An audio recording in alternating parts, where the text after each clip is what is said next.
It's a Friday, time now for us to get into the news review. We have a stack of papers here, maybe not some of those you're so accustomed to, some new ones making an entry as well, but we'll dilate on all of them, share our thoughts, and shortly I'll be joined by a colleague as we go through the papers. But let's start from the very start, maybe by inviting all of you to share your thoughts with me in respect of yesterday's motion of censure and what we saw. First time, at least in this first republic, and as I recall in our history, that we had such an enterprise coming to bear. So the finance minister was there to defend himself. Interestingly, we had the Attorney General, Godfrey Adame, also on the floor. We heard from the Deputy Majority Leader, the Majority Leader. We heard from the likes of Isaac Adongo. We heard from the Minority Leader, Haruna Idrisu. All of them sharing their thoughts. In the end, the number of 183 votes which were required, 2/3 of Parliament, were not found because the majority walked out and there was going to be a secret vote. That was interesting for me as a student of politics because I knew that if that happened, what happened when the speaker was being elected could happen again. And we saw for ourselves, all 136 members of the minority voted in favor of the motion, but of course they did not have the numbers and it failed. What do you make of it? What is your thinking? For me, I think I'll keep my cards in my pocket for now, but I think it is some enterprise that at least adds to the color of our democracy. Before I get into the first paper though, maybe I should shoot that question to Samuel Kojo Brace, my partner in good things, not crime. So, a very good morning to you. Good morning, Ben. How are you? I am well. How about you? I'm well. I'm well. I see you are, doing your usual. And today you are not in the studio. I hope I saw flexing Accra. You want to flex yourself? No. Yeah. I am somewhere in the western region called Bordia. Now, Bordia is after Bogoso on your way to Asankragwa. So that's where I am now. I'm going to move from here to a place called Hiawa. I see. Then I'll drive from Hiawa to Asankragwa. Let me ask you, Kojo, let me be mischievous. You seem to have some affinity for mining communities. What is it with you and mining communities?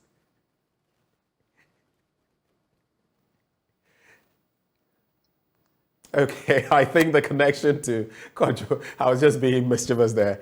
My colleague Samuel Kojo Brace. We'll try to reconnect with him from the western region, Bordia, close to Bogoso, like he made mention of. But let me start getting into the Republic Press because what I was talking about is the banner headline here. I am innocent, Oforiatta asserts. There's also spend wisely this holiday season as government may struggle to pay salaries in 2023. Dr. Saad Idrisu says so. I'll be highlighting that story. Akufo-Addo commissions containers terminals, a dry dock at Takoradi Harbour. We brought you snippets of that in the news. Ghana Armed Forces arrests fake military officer at Burma camp. But Republic Press, this is a bit of dead news. It's been in the news already, practically in all papers.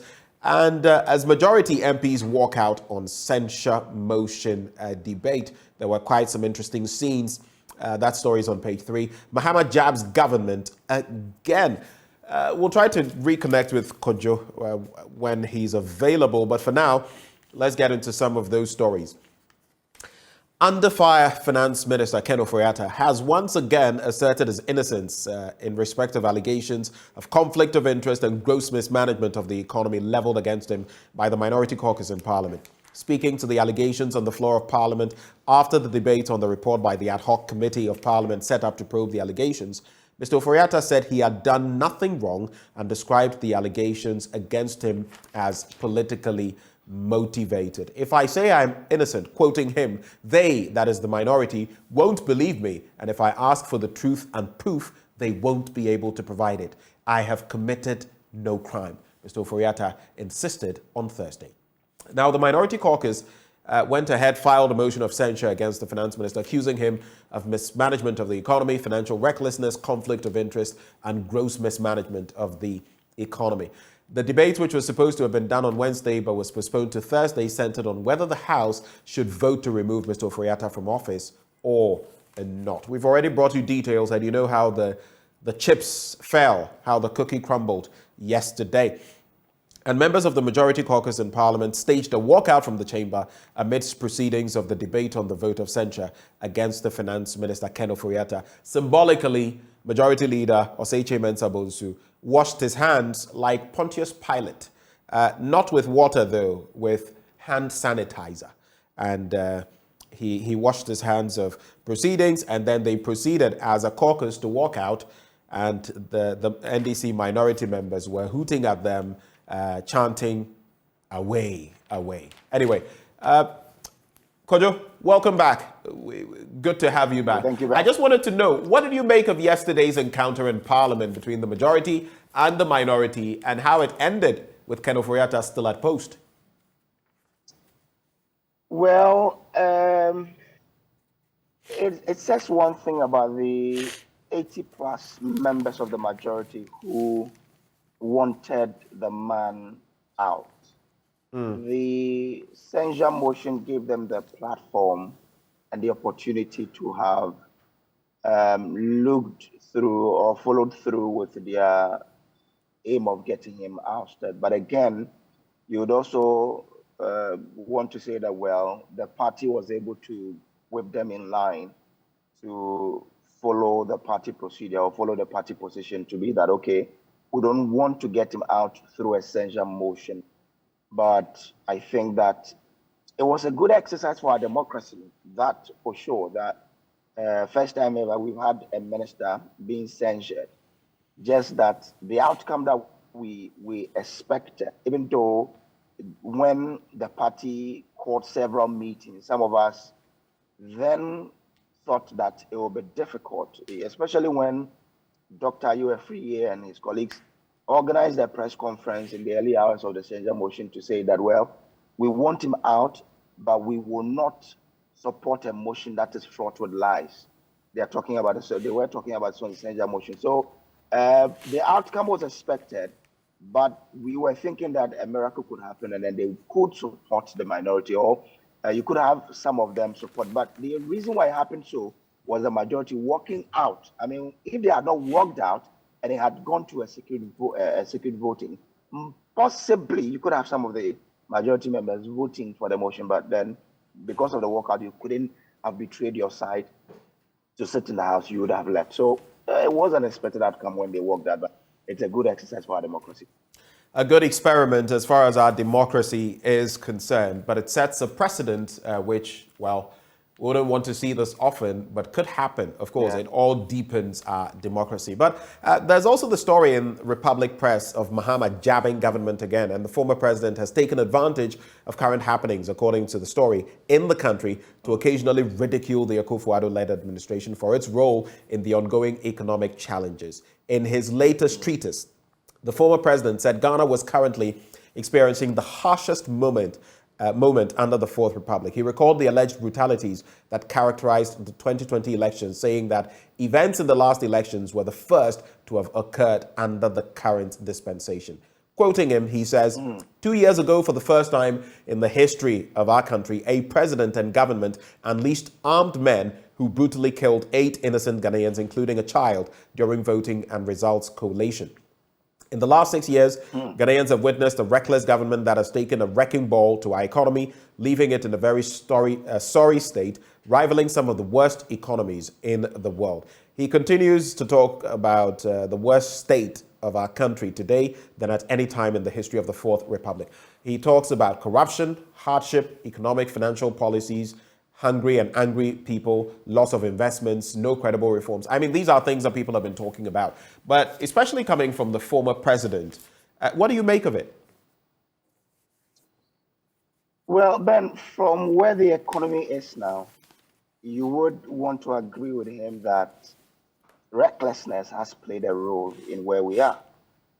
Because, like people have been asking the questions, we are surrounded by countries such as Ivory Coast, Burkina Faso, Togo, but we are not having some of these issues we're not hearing them going through the situation that we are going through.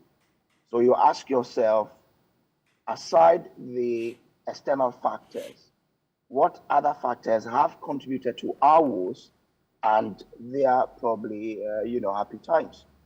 The only answer could be the recklessness, or yes, the recklessness in quote of government. So he being a former president, he's been there before.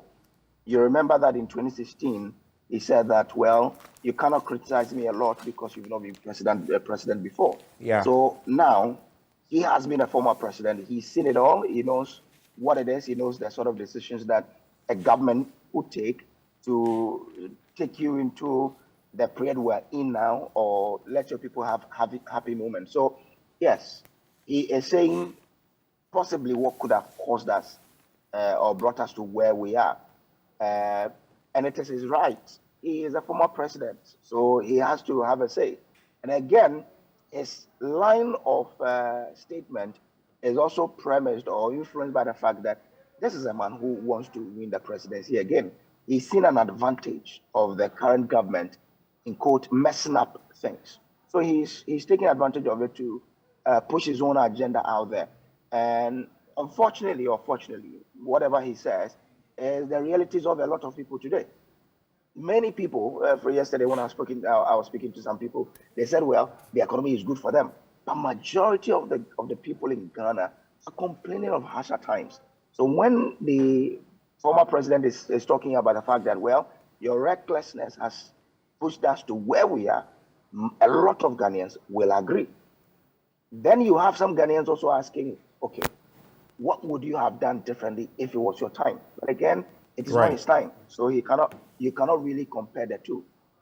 So I mean, he is a former president who knows, and that's why he's saying what he's saying. When it comes to brutalization of people during the elections, I wonder why we've not been able to conduct an independent investigation into this, to come to a conclusion to understand what led to the death of these people. Is it true that the brutalities led to it, and what influenced the brutality? So I would want to hear more of solutions to especially electoral brutalities, because we are two years away from an electionary period. So the former president should possibly help us to get some solutions to this. We don't want to have what happened in 2020 again. What role, pardon the interjection, but what role do you think the Electoral Commission plays in all of this in terms of finding solutions to such a menace moving forward? Well, I think pure openness from the Electoral Commission. All of these come about when people are not satisfied with the outcomes of what we do. I thought that we had come a long way to have very, now the ballot box is clear, is open, it's not opaque again, so you can transparent, so you can see through it. So if the Electoral Commission can understand what its activities or what its role it played in the 2020 brutalities, and it could revise it to ensure that what I did to bring about those brutalities won't happen again, then we'll be on a safer path. But I don't know what the Electoral Commission itself has done. I don't know the level of introspection they've done to understand their contribution to what happened in 2020. The Electoral Commission to do an introspection of itself, to understand which of its activities results in people being displeased with the whole process. Is it the declaration process? Is it the counting process? How can we then deepen the trust of people in the processes such that people won't have to, show disdain or disagreement with any of the process to lead us to what we experienced in 2020. So the Electoral Commission should probably tell us what they've done to enhance their processes so that we won't encounter what we encountered in 2020 again. I've not heard much from them. Maybe going into 2023, they have to let us know what they've done, internally, to understand what their role was in what happened in 2020 and what they've decided to do to prevent what will happen. Then the security agencies also should let us know what their role was.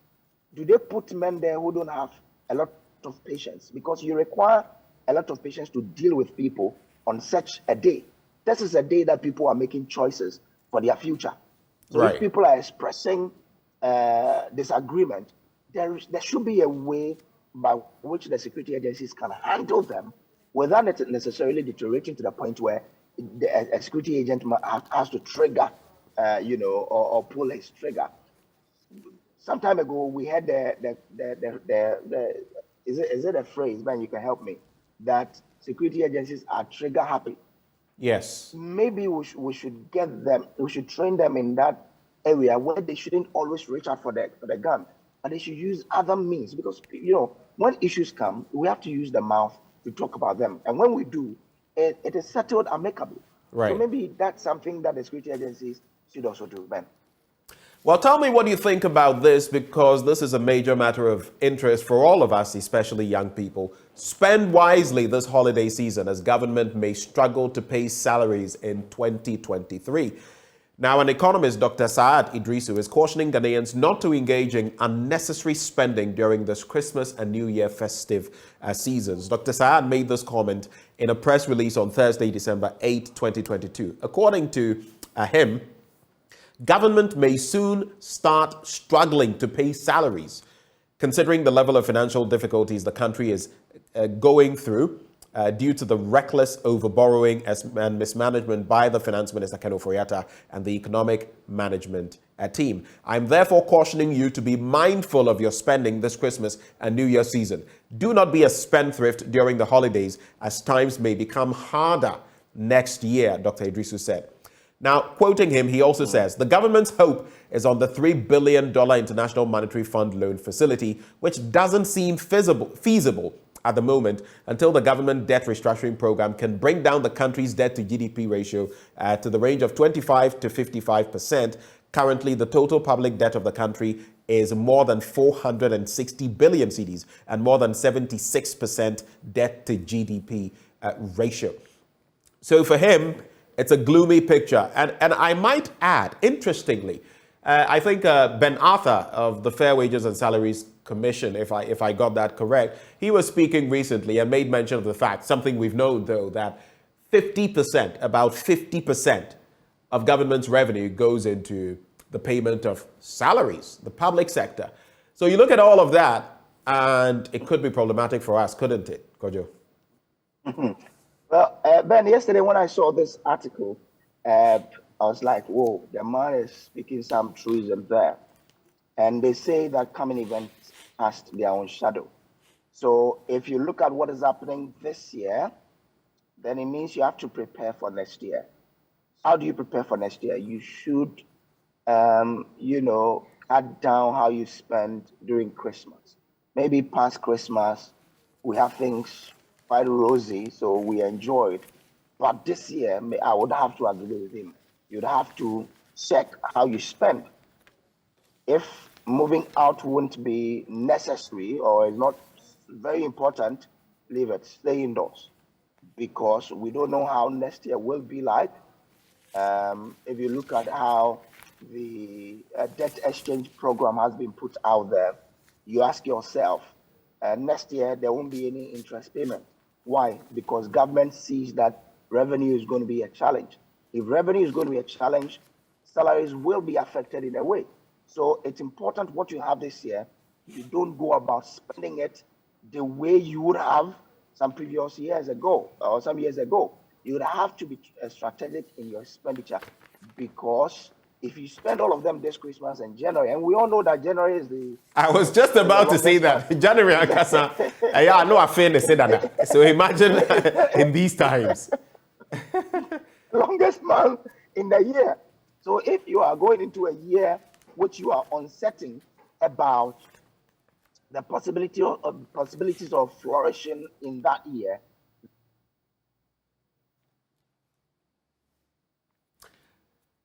Oh, unfortunate. We seem to be losing the connection to Kojo once more. We'll try to get him back. He'll stay with us to the end.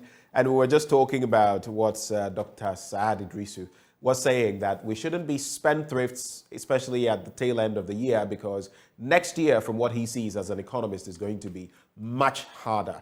And we should brace ourselves. So no reckless spending Yeah, especially if you are one of those who say government has overborrowed and has been reckless, you can be financially prudent in your own house, in your own pocket. Don't overspend. But let's get into the Find the newspaper now. President Akufo-Addo commissions container terminals dry dock at Takoradi Harbour. It's a story we've taken a look at. Minority censure motion against Oforiatta fails. Government to launch economic enclave project today. It will generate over 500 million Ghana cedis annually. It's a story I'll look at. Another story I'll be looking at. JoyNews commissions tracking center to monitor excavators and all other mining equipment. Let me start from page 4 of that newspaper. And it says, the Economic Enclave project under the Ghana Cares program is projected to generate over 500 million Ghana cedis per annum for private sector actors participating across a minimum of over 10,000-acre enclave establishments across at least 7 regions of the country. It targets to reduce rice imports by 15%. It is also expected to... The EEP is open to agricultural landowners with at least 1,000 acres of land, private value chain actors of priority commodities, namely rice, tomato, maize, soya, vegetables, and poultry, and the youth. The objective is to remarkably expand Ghana's productive capacity in rice, tomato, maize, soya, vegetables, and poultry. Now, the EEP complements existing government agriculture initiatives such as planting for food and jobs and rearing for food and jobs as a targeted effort to assist the private sector to engage in commercial agriculture. And the Finance Ministry reiterated that government intended to replicate this project across the country to support private sector-led agricultural production on up to 110,000 acres of land. They are looking at the Ashanti, Central, Oti, and Savannah regions, which have been earmarked for the rollout of the project. So we have planting for food and jobs, we have rearing for food and jobs, and now we have this economic enclave project, which commences today. But will all of them put together be the solution to our agricultural and economic woes? Let's turn to page 8 now as we await Kojo to rejoin the conversation. So JoyNews Commission's Tracking Center, I'm reading this because of the issues we've had to do with Galamsey and excavators and all of that. Now, the Minister for Lands and Natural Resources, Samuel Abu JoyNews, has commissioned a network center at the Minerals Commission to monitor and track earth-moving and mining equipment, including excavators and vehicles used in the transportation of explosives.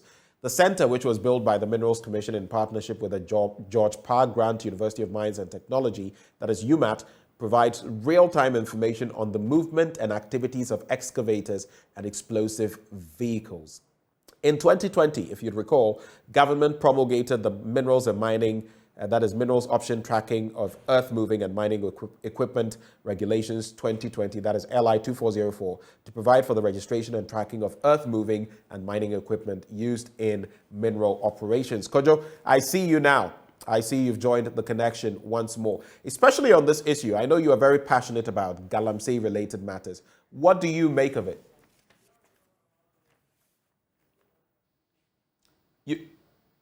You would have to unmute, Kojo. Can you hear me now? Yes, I can. Okay. So I was at this tracking center some time ago, where we were taking through how it will operate. In fact, if the education they gave is how this is going to work, then possibly we might be getting close to dealing with this illegal mining menace.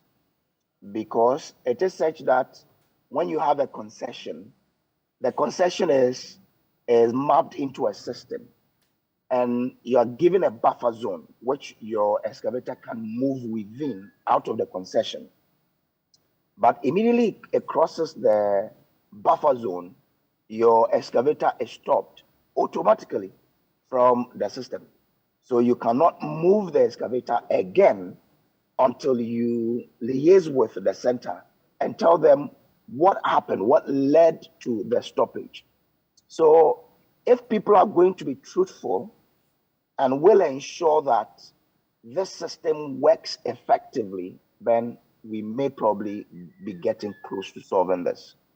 I was so excited when I saw how the system was.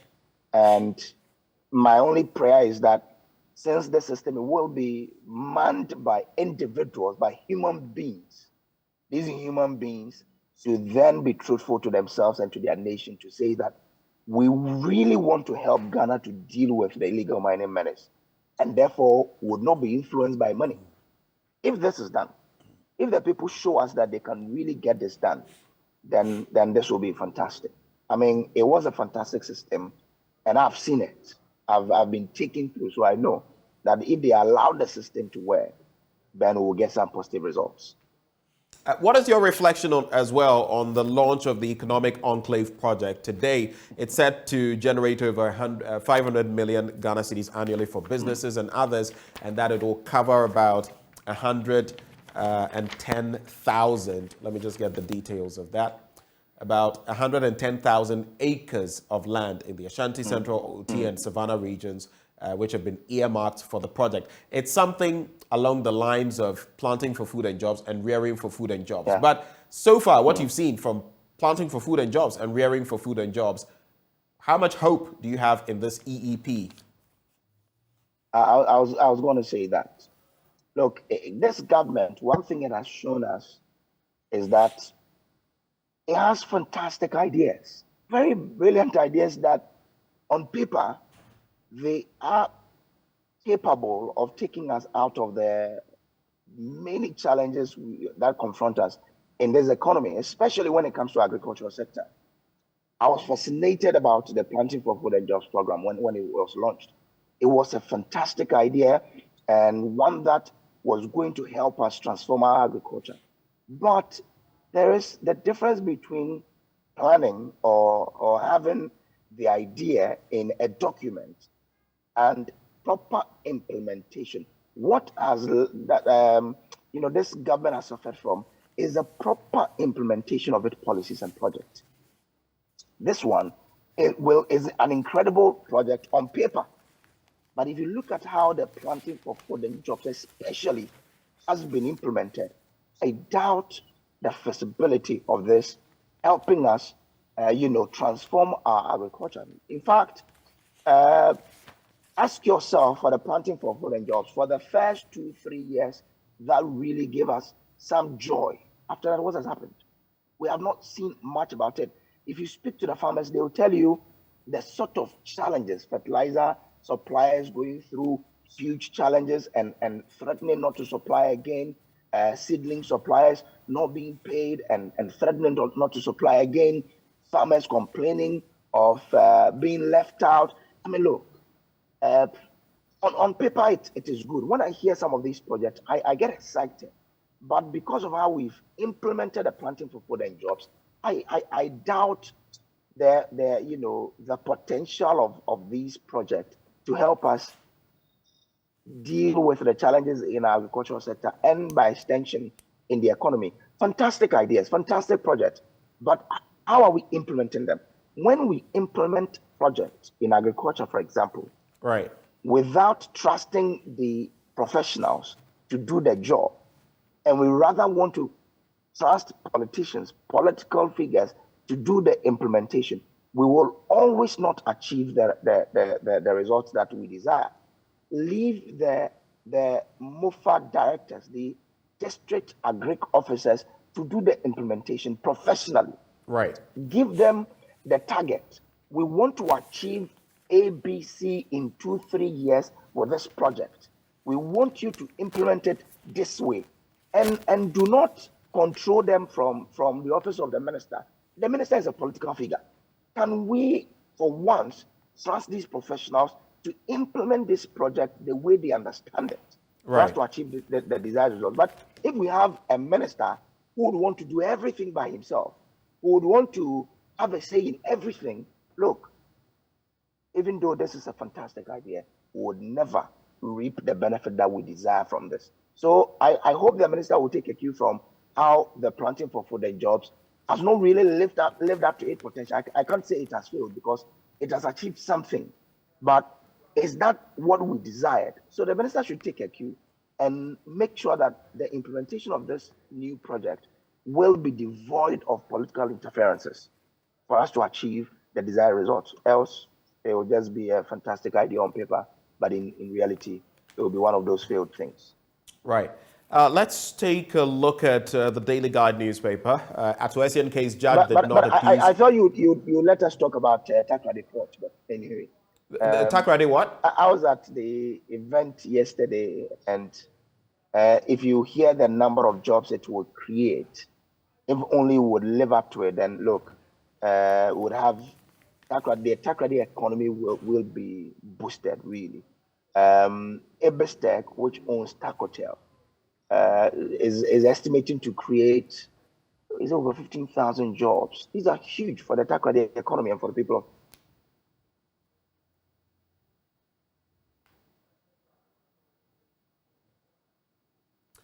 We've lost Kojo again. He was talking about the Takrady port, and we've already made mention of it in two different papers, but the Daily Guide captures it as well. Nana opens 2 container terminals at Takrady port, and of course, a number of jobs it's expected to create. Atuesian case, judge did not accuse state of compromise.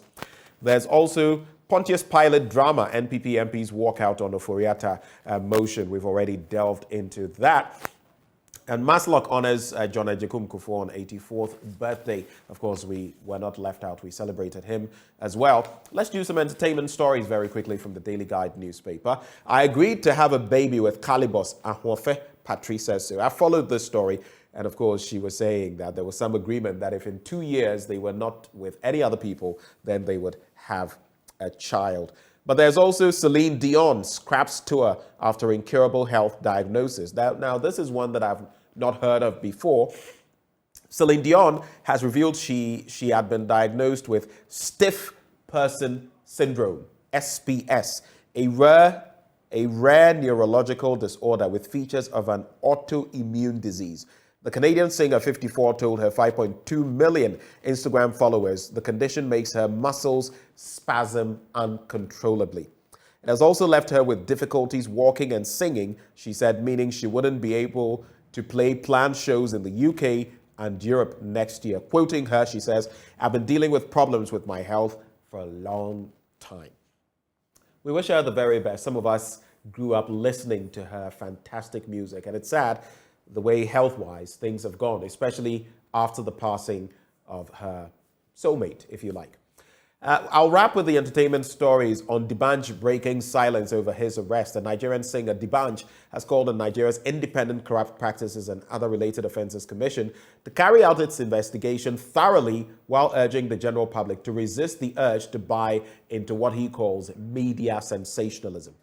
He lamented that the media had been awash with reports of his being in the ICPC's custody concerning unestablished allegations of fraud. He said it had become crucial to make a statement for clarity and to set public records straight. I'll just read just a little bit of that statement. He says, for the record, D'banj has no such contractual or incidental relationship whatsoever with any group or persons within or outside the government in relation to the disbursement, operations, access, or control of the operation of any government fund through an agency or its subsidiaries.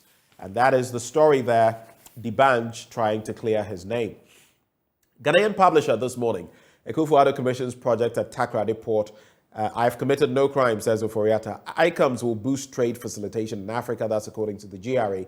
But 44,000 teachers fail licensure exams. And that's an interesting one. This is also becoming quite a topical bit. And Dr. Christian Adaipoku, Registrar, National Teaching Council, says 44,000 out of the 120,000. So that would give you a little over a third of the number that said the 2022 Ghana teacher licensure exams have failed.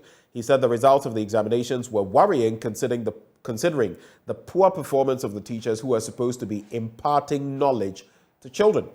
Dr. Adaipoku made these remarks at the 2022-2023 cohort leading girls learning program town hall meeting organized by the institution or the Institute of Teacher Education and Development. Sad development there. Kojo, I know you're back. You're hiding somewhere. Let's see you. I'm here. Any reactions? You were saying something about the Takrady Port and the job it would create in just about some 20 seconds. So we go into other stories as well. Okay, I was saying that listening to the people in charge of the Takwa Depot and the projects there, the number of jobs that these projects are expected to bring, it will boost the economy of Takwa really hugely. The container terminal alone is looking at some over, I mean, thousands of jobs. The dry dock is also looking at bringing in some $14 million annually into the port, and this is huge. So I'm excited about some of these projects, and these are Ghanaian owned though. These locally, I mean, Ghanaian people doing fantastic things. So kudos to you say kudos to the people of the people who have made this possible. The port, Ebestek lawyer John and his people, Mr. Holu. I mean, solid. We only have to pray that everything, as they've said, comes to realization, and tackle the economy will really be boosted, and it will have a ripple effect on the economy of Ghana, really. All right, just to wrap the conversation, there's also 44,000 teachers fail licensure exams. You know about that, and 120,000 of them sat this examination. 44,000, that is over a third, that is a little over one third, failed the examination. In the Daily Analyst, that is UTAG warns government over debt exchange program. That's according to Daily Analyst. Of course, a number of groups have also said that this debt exchange would not work for them. And Metro Lens says Ken Ofori-Atta survives vote of censure. So maybe those two stories, your thoughts. UTAG warning government over the debt exchange program and 44,000 teachers failing the licensure exams. In 1 minute, and we're gone. Kojo. Hello, Kojo. It appears the connection is not helping us this morning, but it's been good. Maybe right before I wrap, we'll see whether we can get him. Those are the major stories. Other headlines here. Ignore fire outbreak report. That's according to the Bank of Ghana. It's in the Daily Analyst newspaper. Yesterday, a number of social media portals were talking about this fire. It was actually just, what do you even call those? One of those activities they undertake in the event that there is an actual fire. The word escapes me. Kojo, you're back. So we have just some 30 seconds. Your reactions. Sorry, I'm in body, and yes, and of course you would have to pardon us. It says a lot about the internet connection in that area. Yeah. So I mean, look, this country would have to move on. GRA boss is applauding Nick Danso and Ghana Link. I'm told the ICOMs, everything in this country can work only if we allow the system to work.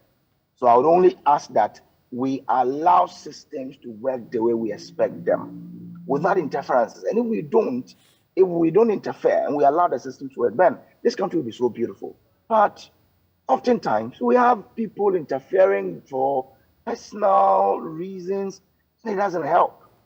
So we should put Ghana first. We should love Ghana and ensure Ghana develops. We'll do fine. I love the way you've ended. Love Ghana. Puts Ghana first. If all of us were to do that, both followers and leaders, I'm sure our country would be better. Kojo, thank you so much for joining us all the way from the Western region. Yeah. And we wish you the very best. Bring us some exciting stories, okay? I will. Thank you, Ben, for having me.